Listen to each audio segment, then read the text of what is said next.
क्या आपने कभी सोचा है कि जब आप कोई फैसला लेते हैं तो असल में वह फैसला आपका कॉन्शियस माइंड ले रहा होता है या अनकॉन्शियस माइंड? अगर आपको कोई कहे कि आपका माइंड ही आपका भविष्य बना रहा है तो आपको पता चल जाए कि अपनी माइंड कैसे ट्रेन करना है, तो क्या हम अपना भविष्य खुद बना पाएंगे?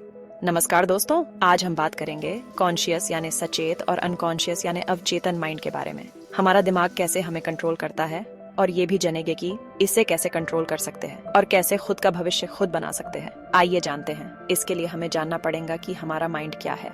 हमारा दिमाग दो हिस्सों में बंटा होता है, हमारा कॉन्शियस माइंड और हमारा अनकॉन्शियस माइंड हमारे लाइफ को कंट्रोल करते हैं। पहले कॉन्शियस माइंड क्या है ये जानने की कोशिश करते हैं। जो चीजें हम जानबूझकर सोचते और महसूस करते हैं वे हमारे कॉन्शियस माइंड का हिस्सा होती हैं। उदाहरण के लिए, जब आप कोई सवाल हल कर रहे होते हैं या कोई फैसला ले रहे होते हैं या फिर कहीं जाना हो, किताब पढ़ते समय हमारे दिमाग में चलने वाले दृश्य, संगीत सुनते टाइम सुनाई देने वाला संगीत या फिर बातचीत करते समय बोले जाने वाले शब्द, ये सभी कॉन्शियस माइंड ही कंट्रोल कर रहा होता है। मतलब जो भी चीजें हम अपनी रोजमर्रा की जिंदगी में करते हैं वो सब हमारा कॉन्शियस माइंड कंट्रोल करता है। अब जानते हैं अनकॉन्शियस माइंड के बारे में। हमारे दिमाग का वह हिस्सा जो हमें सीधे तौर पर महसूस नहीं होता, लेकिन यह हमारी आदतों, इमोशंस और बिहेवियर को कंट्रोल करता है। जैसे अचानक कोई पुरानी याद आ जाना या किसी चीज से डर लगना बिना यह जाने कि क्यों। अनकॉन्शियस माइंड में आई हुई भावनाएं, छिपी हुई यादें, आदतें, विचार, इच्छाएं और प्रतिक्रियाएं शामिल हो सकती हैं। और इसका सबसे अच्छा उदाहरण ये भी है कि ज्यादातर लोग नर्स शब्द सुनकर एक महिला की ही कल्पना करते हैं, जबकि उन्हें पता है कि नर्स महिला ही नहीं बल्कि कोई पुरुष भी हो सकता है। ये सब चीज हमारा अनकॉन्शियस माइंड कंट्रोल करता है। पर सिगमंड फ्रॉइड ने कहा कि हमारा दिमाग दो नहीं बल्कि 3 हिस्सों में बंटा होता है। उसके हिसाब से conscious mind, pre conscious mind और तीसरा अनकॉन्शियस माइंड होता है।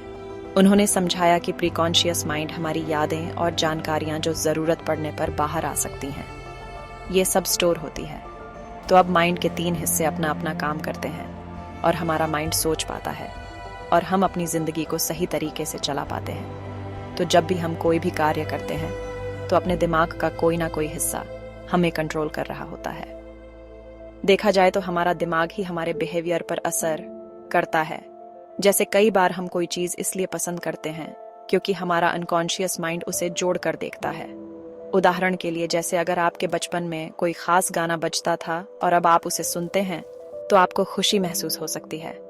ये कोई मैजिक नहीं बल्कि हमारे दिमाग में होने वाले दिमागी साइंस से कंट्रोल हो रहा है। जैसे हम कभी सपने देख रहे होते हैं, फ्रॉइड के अनुसार हमारे सपने हमारे अनकॉन्शियस माइंड की झलक होती है। वे हमारी दबी हुई इच्छाओं और भावनाओं को दिखाते हैं। उदाहरण से समझने की कोशिश करते हैं। कोई व्यक्ति जिसे हम लंबे समय से नहीं मिले अचानक हमारे सपने में आ जाता है। और एक इंटरेस्टिंग बात यह है कि हमारा दिमाग वही दिखाता है जो हमने कभी देखा हुआ होता है या कहीं महसूस किया हुआ है। हमारा दिमाग ऐसे कोई इमेज नहीं बना सकता जो हमने कभी देखी ही ना हो। हमारा माइंड अपनी आदत और रिफ्लेक्सेस को भी कंट्रोल करता है। हमारे अनकॉन्शियस माइंड में पुरानी आदतें स्टोर होती हैं और हम बिना सोचे समझे वही करने लगते हैं। उदाहरण के लिए, जैसे मोबाइल अनलॉक करते ही इंस्टाग्राम खोल लेना, ये हमारा माइंड ही कंट्रोल करता है। अब सोच के देखिए, हमारा माइंड ही हमें कंट्रोल करता है। अगर हम अपने माइंड को ठीक से समझते हैं और इसे अच्छी तरीके से ट्रेन करते हैं तो कुछ हद तक हम अपना भविष्य खुद बना सकते हैं। सच कहे तो हमें भगवान भरोसे बैठने की जरूरत नहीं। हमें खुद के माइंड के बारे में जान के उसे ट्रेन करना चाहिए। तो हमें करना क्या है?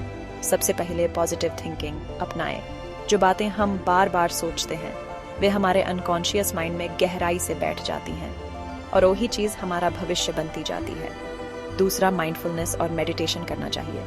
इससे अनकॉन्शियस और कॉन्शियस माइंड में संतुलन बना रहता है और हम ठीक तरीके से सोच पाते हैं। अगर अनकॉन्शियस और कॉन्शियस माइंड का संतुलन बिगाड़ गया तो ना ही हम सही डिसीजन ले पाएंगे, ना ही सही सोच पाएंगे। तीसरी चीज है जो हमें करनी है वो है ऑटो सजेशन। जब हम खुद से बार बार कोई बात दोहराते हैं तो अनकॉन्शियस माइंड उसे सच मानने लगता है।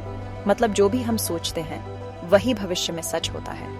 उदाहरण के लिए, रोज सुबह मैं सफल हूँ बोलने से हमारा माइंड खुद को उसी दिशा में ढालने लगता है और हम सफल होने के सफर में लग जाते हैं। तो दोस्तों, अब आप समझ गए होंगे कि हमारा माइंड हमारी लाइफ को कितना कंट्रोल करता है। तो ऐसे ही अगली वीडियो में माइंड के साइकोलॉजी के बारे में बात करेंगे। एक नई टॉपिक पे। तब तक क्या आपने कभी अपने अनकॉन्शियस माइंड की पावर महसूस की है? हमें कमेंट में बताएं। और अगर आपको यह वीडियो पसंद आया तो लाइक करें, शेयर करें और सब्सक्राइब करना ना भूलें।